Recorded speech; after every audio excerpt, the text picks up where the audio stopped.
And I mean being really, really good. Everybody in here, we have got to learn how to be the thermostat. See, where the thermometer will rise and fall depending on what the moral values are, what's acceptable morally. The thermostat is always constant. When you're the thermostat, you set the temperature in the room. And everybody else can either put on a sweater if they don't like it, or they can get out. It's just that simple. You have got to learn to be true to you. And when you are true to you, y'all, your confidence, it just falls in line. Now, I'm not naive. I do understand the fact that there are going to be times when your confidence will wane. That's okay. So what do you do about that? What do you do in those times? Well, the first thing I'm going to ask you is, in what does your confidence lie? What does your confidence depend on? Is it on your looks, your pretty face, your athletic abilities, maybe your intelligence?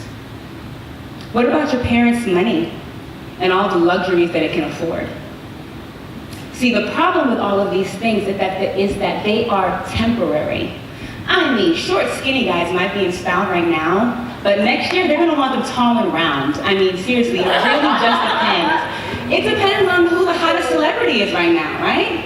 So if your confidence lies in something that can change in an instant, what happens to you? Such confidence we have through Christ Jesus before God. Not that our competence comes from ourselves, that we may accept anything for ourselves or claim anything for ourselves, but our competence comes from God.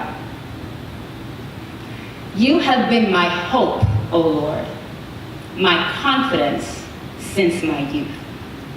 Y'all, if you are going to have the audacity to be the thermometer, to live this life the way that God calls you to live it, to actually try to do it, then your confidence has to be in something that is absolute. Your confidence has to be in something that is unchanging, that is permanent, and that is consistent. Your confidence has to be in God and God alone, because everything else will fail you, including yourself. Does that make sense? Now, if you want your confidence to be in God, if that's really something that you want to do, then you probably need to get to know Him, right? Spend a little time with Him. I don't know, meditate. Find a verse that speaks directly to you. And give yourself 5 minutes a day just to concentrate on that verse alone and the inhaling and exhaling of your breath. My heart is at rest in His presence. God is greater than my heart. That's my verse. My heart is at rest in His presence. God is greater than my heart. What is a verse that speaks to you? Just give yourself 5 minutes. I promise you, the world will still be there in 5 minutes. Guys, your girlfriend will still be mad at you in 5 minutes. It'll be all right. Hey, ladies, Justin will still think you're cute in 5 minutes. And that life-altering piece of information that your best friend is just dying to tell you, I promise you, it will still be relevant in 5 minutes. Say 5 minutes. 5 minutes. Everybody stand up with me for 1 second. Feet shoulder width apart, hands on your hips, both hands on your hips. I can only do one hand because I have a mic. Doesn't matter if you got a finger, if you got a hand. And inhale and exhale. This, feet shoulder width apart. Feet shoulder width apart. This is what they call a power stance. Doing this for 2 minutes a day actually decreases stress and actually increases confidence. Can you believe that? Yeah, so it's the truth. It's science, right? So this is the reason why I'm having you do this. Just hold with me for 1 second. Stay right there where you are for 1 second.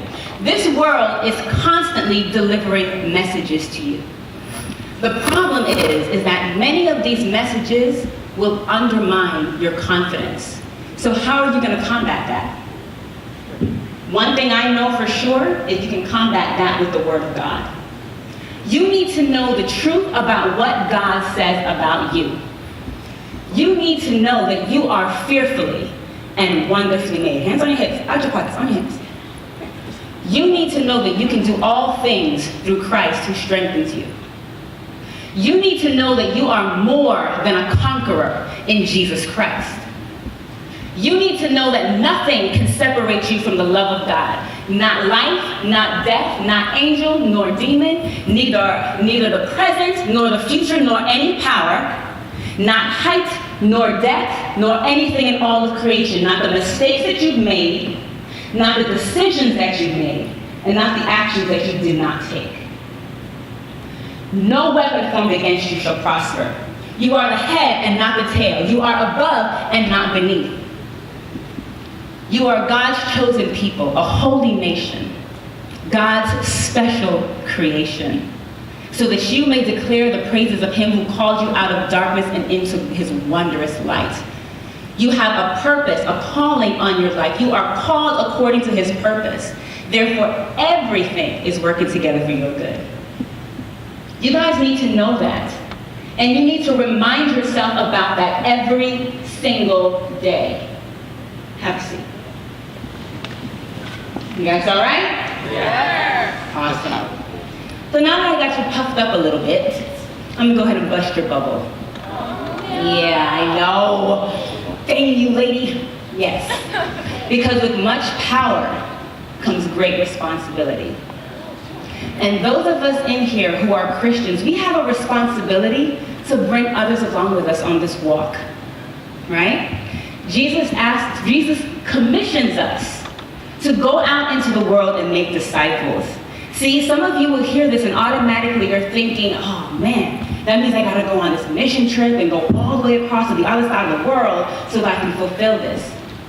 But your mission field is right here where you stand. And if we are going to be reaching those who are around us and who are seeing us every single day, y'all, we need to start living out our love. You see, we Christians have a pretty bad reputation for being hypocrites. You guys know what that means?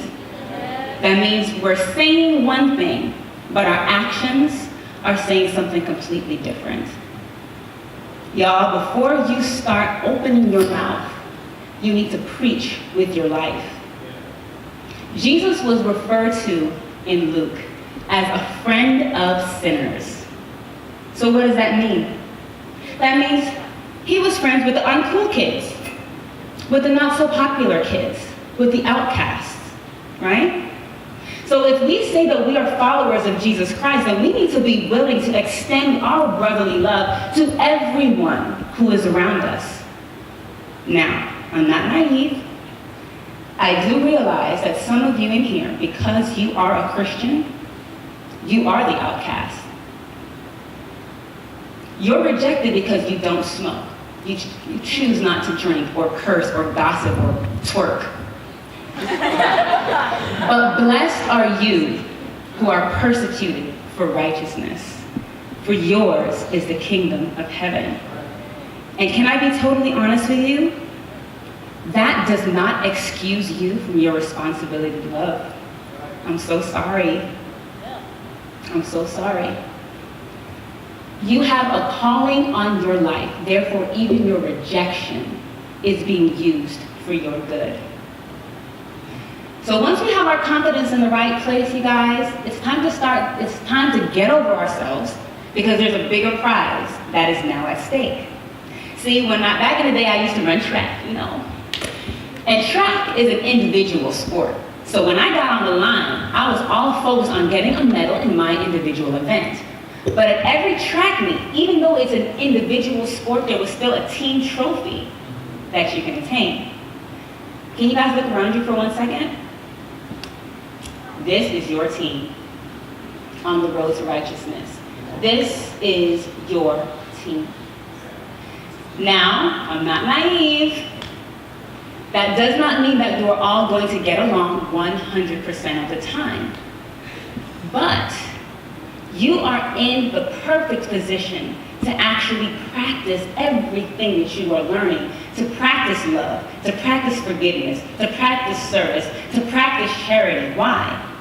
Because you are hearing the same messages every week in and week out. So what does that mean for you? That means you can hold one another accountable in love. That means that you guys can actually try and put it into practice together, and you don't have to do it by yourself. You have the opportunity to live out your love for the world to see. And you guys, people will come running to God for it. This is how they will know that you are my disciples, by your love for one another. But it only works if you're all in. Remember how I told you guys that I was going to church pretty frequently back in my day, in my younger days? I was there to see my friends. But the closer I got to God, the further my relationship with my friends became. Y'all, that should not be your story. That does not need to be your testimony. You need to be the youth group that spurs one another on.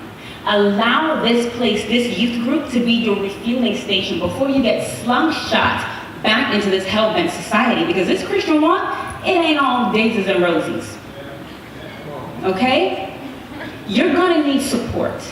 And as a matter of fact, the more serious you are, the more intentional you are about walking it out, the more support you're gonna need. And to be honest, you guys don't have to look. You don't really have to look anywhere else. You should not have to look outside of these walls to find out who is going to be my team. I mean, getting medals in your individual event is wonderful. I've had plenty of them. But you know what? I've also gotten one team trophy. And that was so awesome to be able to share that victory with my team. I didn't have an opportunity to run my senior year.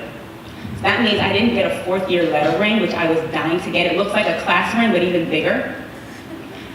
But since we won the ACC championship as a team my freshman year, y'all, I got my ring. I mean, people who didn't even place got a ring.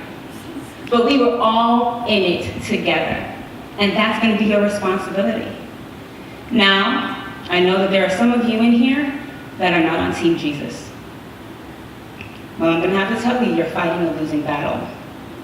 So you need to come on and get on the winning side, because we need you. And as for the rest of you, do not live this life as if it were an individual sport. Now is the time for you guys to start bonding together, to love one another, forgive one another, accept one another, greet one another with holy kisses, instruct one another, admonish one another, and bring others along on this Christian walk. Sound good? Yeah. Thank you.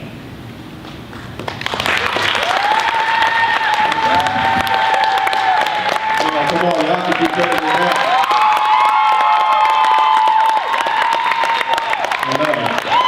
I love it. You know, you just basically preached our whole purpose statement in that sermon, you know, and that's why I encourage you guys to learn the purpose